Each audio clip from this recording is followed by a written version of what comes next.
So, what is religious studies?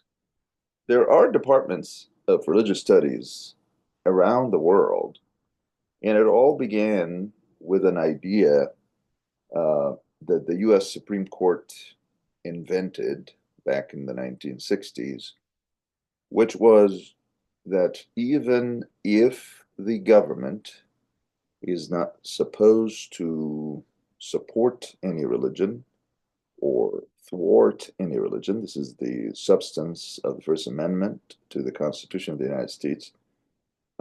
Even if the government doesn't have that right, they could still allow people to study religion as long as this is done scientifically. So, for example, a historical study of religion, these are actual events. They don't recommend any metaphysic or uh, go against any kind of metaphysic. Um, you could study religions comparatively on the assumption also that you can do that with a neutral approach. This is why there is a Department of Religious Studies at the University of California, which is a public school. But the practice of religious studies in this institution and similar ones made another assumption, an added assumption about religion that may have also helped make this kind of religious studies kosher in a way, which was that there is something we might call the religious experience.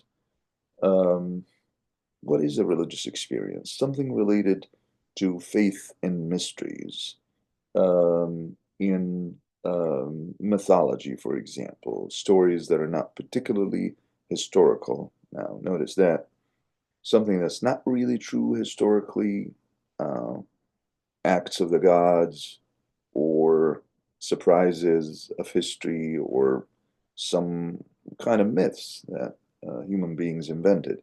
So if we study these, because we're done with myths now, we can't be either for or against myths. It's obvious that we don't live in an age of myths. So we can be neutral about these.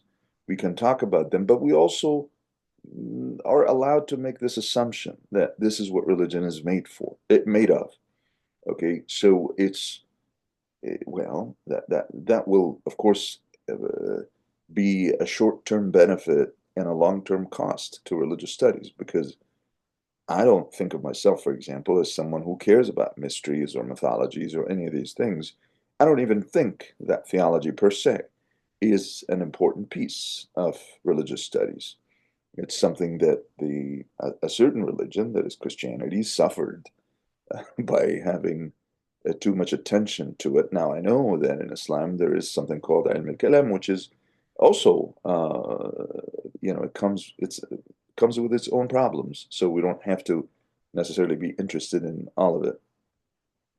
But there are important connections between religion and literature, for example, between religion and science, between religion and literature. And these things are studied only eclectically and very anemically, and to a much lesser extent than they should be studied. So, on one end of Los Carneros Road, where the University of California in Santa Barbara is certainly it's a thriving institution, and its division of the humanities and fine arts is also a thriving division. And within it, we have this Department of Religious Studies. We need uh, something like a new agenda for religious studies. We need to study religion without fear about neutrality, because of course nobody's going to be neutral. Most of the people who know only Christianity, they will talk about religion based on that assumption. People who know mostly Buddhism or only Buddhism, they will talk mostly about that. So that's not an accomplishment. The claim, which is essentially not true, that we look at religion neutrally, we can't do that. But we can look at entanglements or relationships between religion and other aspects of the human intellectual, artistic, literary, scientific, and legal accomplishments. And this should be what religious studies is about.